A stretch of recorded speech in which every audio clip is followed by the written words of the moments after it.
الحمد لله وكفى وسلام على عباده الذين اصطفى أما بعد. For the past 2-3 days, we've been looking at certain incidents which highlight to us the result when a person has strong iman. When a person's foundation, faith in Allah, the fear of Allah, the love of Allah, when it dominates a person,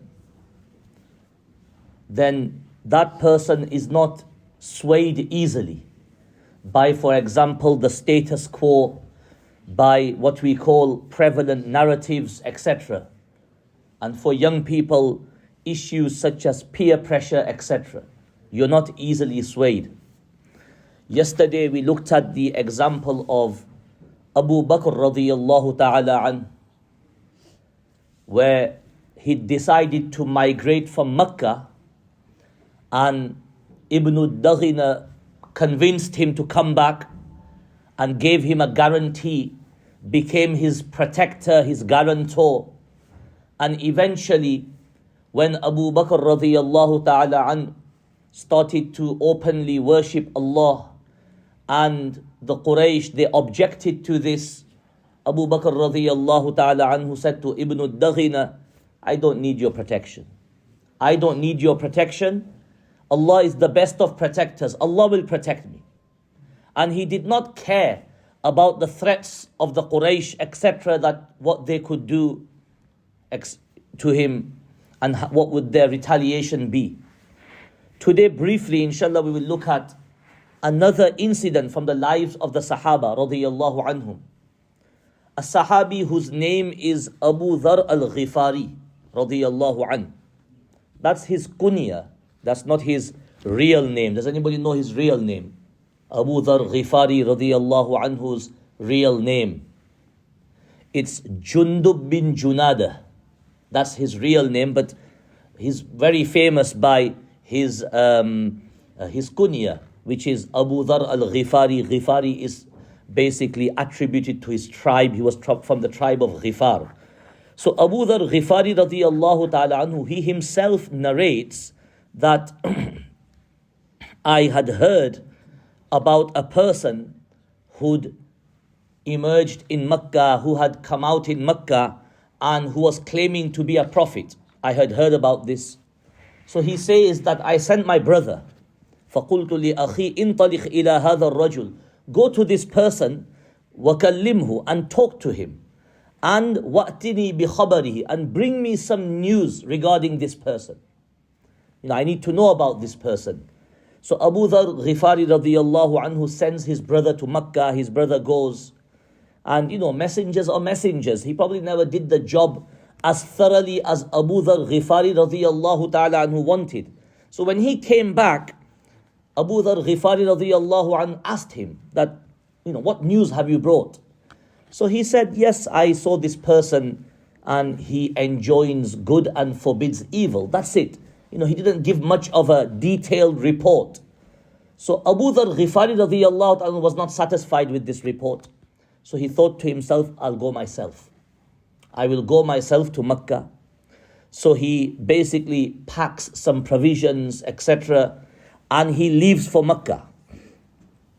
And when he goes to Mecca, he does not want to openly ask anyone about who this person is, i.e. Muhammad sallallahu alayhi wasallam, because he knows, he's already heard about the Quraysh, how angry they are at this person who is calling towards monotheism, towards tawheed, towards one Allah, one God, one deity. So he's already heard about that. So he thought to himself, if I ask the wrong person, things could get messy. So he remains quiet. He enters Mecca, he remains quiet, and he goes into Al-Masjid al-Haram. You've got to appreciate that Al-Masjid al-Haram was revered by the Arabs. Even in Jahiliyyah, they used to look up to it with great respect. They would look up to it with great respect, to the extent you would have heard that they used to do tawaf naked, the men. The men used to do tawaf naked, And the reason they used to give is that how can we do tawaf of that house of Allah, house of God, which is so sacred, in those clothes which we have sinned in? Ajib, obviously, analogy, but you can just see that they still had the respect of the Baytullah. They still had the respect of the Baytullah. And when Baytullah got damaged, or when they had to rebuild part of it, they left out the Hatim. They left out the Hatim basically. Before there was a wall around the Hatim as well. But they left that out for the very reason that they said that we don't have enough funds which are from a legitimate source. We've got plenty of other money from gambling, from illegal means, etc. But we don't have enough funds from legitimate sources. So we're going to leave this part out. So that's how much respect they had for the Baytullah. And they used to respect it, do tawaf of it, etc. and worship near it. And obviously at the same time, they were polytheists as well. They used to do idol worshipping. They used to believe in a greater deity, i.e. Allah. And they used to believe that these lesser deities, these other idols, they are a means of basically reaching the greater deity. So he goes inside Al-Masjid al-Haram and he remains there. And he eats the provision he's brought. He drinks from the Zamzam water which is there as well. And he remains in the masjid. What happens is, it soon becomes dark and he's still there. So Ali radiallahu ta'ala an passes by him. And he could see that this is a stranger, a person out of town. This is a stranger. So he says that كَأَنَّ الرَّجُلَ غَرِيبٌ. It seems that this person, is a stranger basically in Mecca. And then Abu Dharr Ghifari radiyallahu anhu, he replied, yes, I am a stranger, I'm from outside. And this again, the next bit, it shows us the famous hospitality of the Arabs. Hazrat Ali doesn't ask him, what's your name? What's your address? Where have you come from? What's your business here? Who are you? That type of thing. He just says to him that, come with me. Come with me, basically. And he just takes him to his house and he basically feeds him and gives him an abode for the night. Next day in the morning, Abu Dharr Ghifari radiyallahu anhu leaves the house and goes back into Al-Masjid al-Haram thinking that hopefully somehow I will find my way to this person who is claiming prophethood. So again, he stays in the masjid, becomes dark, and Ali radiyallahu ta'ala anhu again sees him. Now just look at Ali radiyallahu ta'ala anhu's response on the second day. Okay, if it was us, we'd say, what are you doing? Basically, Hazrat Ali goes to him that, do you not know your house? Meaning the same place you stayed yesterday, you just make your way there without even telling me. Can you see the hospitality of the Arabs?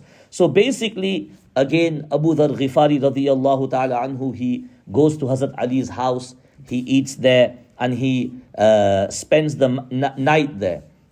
And what happens is that in the morning, what happens either on the second or third day, Hazrat Ali then asks him eventually that, who are you looking for? Why are you here in Mecca? He could see that this person's got some sort of goal, some sort of objective. That's why he's here. So Abu Dharr Ghifari radiyallahu ta'ala anhu first tells him that I will tell you, but you must promise that you will not tell anyone else. So Ali radiyallahu ta'ala anhu says, fine, I won't tell anybody why you are here basically. So then he explains to him that I am from the tribe of Ghifar and we heard that in Mecca a certain person is claiming to be a prophet. So I sent my brother, he came back, but the news he came back with, it wasn't sufficient for me. I was not happy with the news he had brought back. So I've come to Mecca myself to inquire. And I want to meet this person. So obviously there was no better person than Ali radiyallahu ta'ala anhu to guide him. So Hazrat Ali radiyallahu ta'ala anhu says, I will take you to him. You follow me. I will walk ahead and you follow from behind. Hazrat Ali obviously was aware of the persecution in Mecca and the hostilities against just the few Muslims, because Abu Dharr Ghifari radiyallahu ta'ala anhu is probably the fourth or fifth person to accept Islam from the males. So you can see Abu Dharr Ghifari radiyallahu ta'ala is a very early Muslim. Very early Muslim. And even though there was only a handful of followers, there was still persecution. There was still persecution and hostilities from Quraysh. So he says to him that I will walk ahead and you basically follow me. If I feel any threat, what I will do is I will pretend to tie my shoelace. That's a sign for you, Abu Dhar, that you need to kind of keep your distance and just wait a bit. And when it's safe, I will proceed again.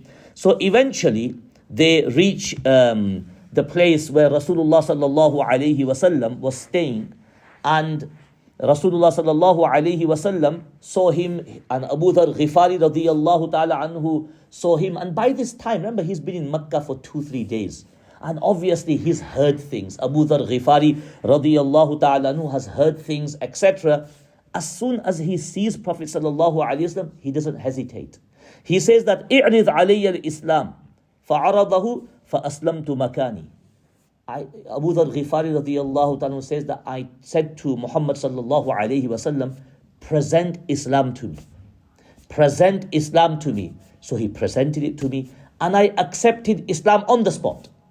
I accepted. And you know the reason for this is, if you look at the biography of Abu Dhar Ghifari radiyallahu ta'ala anhu, you know, even before Islam, whilst he was living his Bedouin life in the desert, etc., he disliked idol worshipping. His heart never ever inclined to what others were doing. You know, there was some natural, something inside him, something natural that stopped him from idol worshipping, and he had a high disregard for all those around him who basically carried out idol worshipping. So, you know, from even before the news of Rasulullah sallallahu alaihi wasallam reached him and he started making inquiries, his heart was already basically far removed from polytheism, from shirk and from idol worshipping. That's why as soon as he reaches Makkah, after 2-3 days, when he meets Prophet sallallahu alaihi wasallam, you know, his mind is already made up. He is convinced that this person is a true prophet. So as soon as he sees Rasulullah sallallahu alaihi wasallam, he says to him, present Islam to me, and he accepts Islam immediately. And then Prophet sallallahu alaihi wasallam gives him some advice, some nasiha. He says to him that "Uktum hadha al-amr warji' ila baladik." You need to keep this matter, you know, confidential, a secret, meaning don't reveal your Islam basically to others, because Islam is at the moment fledgling, it's weak. If you reveal your Islam to others, you know, you will face persecution basically, and I don't want you to face that. So he tells him, and then he tells him that فَإِذَا بَلَغَكَ ظُهُورُنَا فَأَقْبِلْ. You know, when the news reaches you that Islam is now spreading, then you come to us.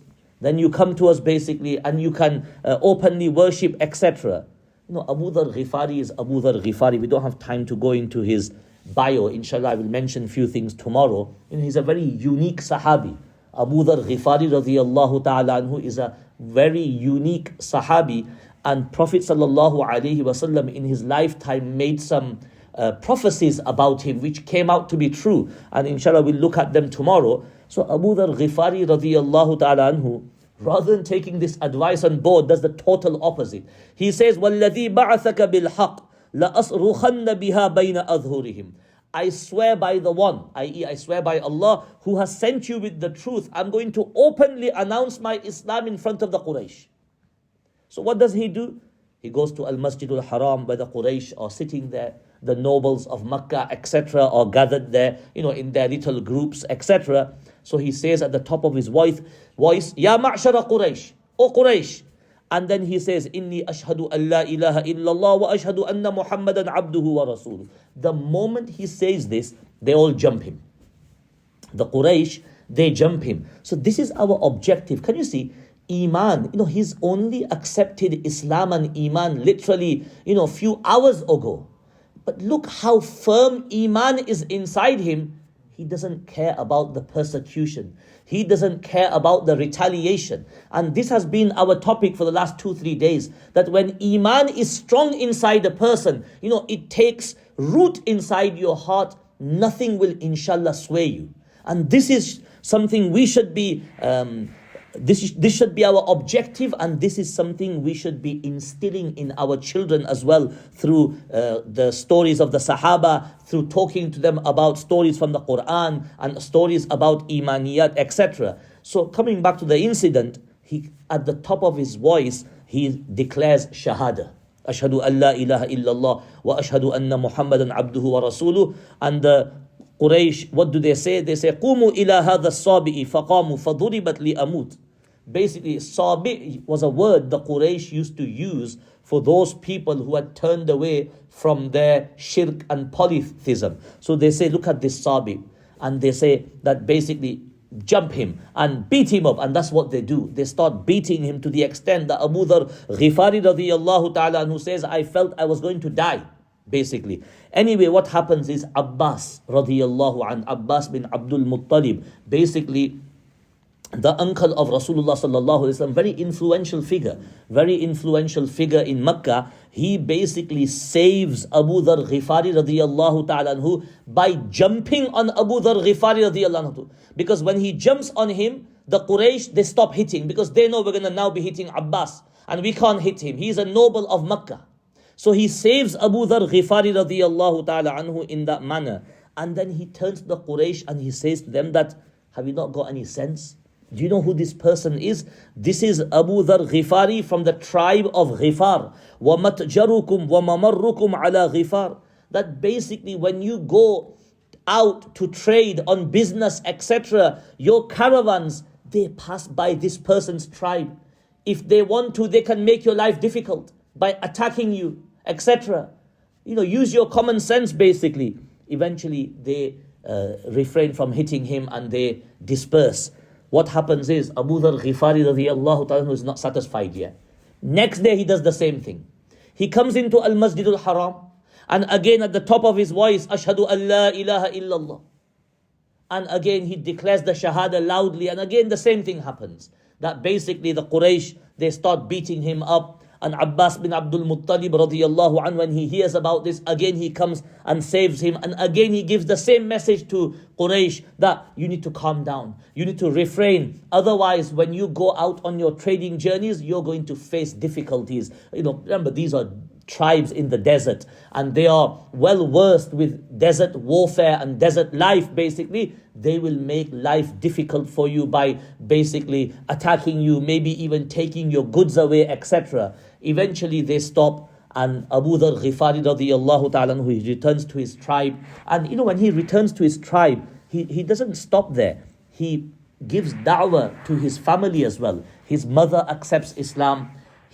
Most of his tribe also accepts Islam as well. And some, they refrain. They say, look, we will accept Islam when this Prophet, when we see him or when he comes to us. And eventually when Prophet ﷺ does migrate to Medina and the tribe of Ghifar, they hear about him, they go and they also accept Islam. And because of this, Ghifar is a tribe that kind of accepts Islam voluntarily. There was no compulsion, there was no force, there was no external reason. There was no other reason that compelled them to accept Islam. Like some tribes might have accepted Islam. Why? Because they felt that if we accept Islam, things are going to be favorable for us, whether economically or politically, etc., or in terms of influence. So there were other underlying reasons. For Ghifar, there was no underlying reason. That's why Rasulullah sallallahu alaihi wasallam gave this dua to this tribe. You might have heard of it. That Ghifar, ghafarallahu laha. Ghifar, the tribe of Ghifar, may Allah forgive the tribe of Ghifar. He gave this tribe a specific dua. Ghifar, ghafarallahu laha. So concluding today, it's the same thing as yesterday. Look at the iman of Abu Bakr radiyallahu ta'ala an. Basically, that he rejects the guarantee and protection of Ibn al-Daghina. Look at Abu Dharr Ghifari radiyallahu ta'ala an. That Prophet ﷺ tells him that keep your Islam confidential. Keep it a secret. There's no need to display it openly. But he does the total opposite. That I'm proud to accept Iman and Islam, and I'm proud to declare the Shahada. And that's exactly what he does, without a care basically of what is going to happen to him. So when Iman takes root inside us, this is the result. Basically nothing can inshallah sway you. May Allah subhanahu wa ta'ala give us this type of Iman, and also this type of Iman to our children as well. Ameen. Subhanakallahumma wa bihamdik ashhadu an la ilaha illa ant. Just to mention that inshallah Monday will be our last day for our after Fajr discourse. On Tuesday, inshallah, I will be traveling to Turkey and Syria, inshallah, for relief work. So if anybody wants to donate towards this, please do donate as well. You can give your donation to Imtiaz, or you can pass it on to myself as well. Jazakallah.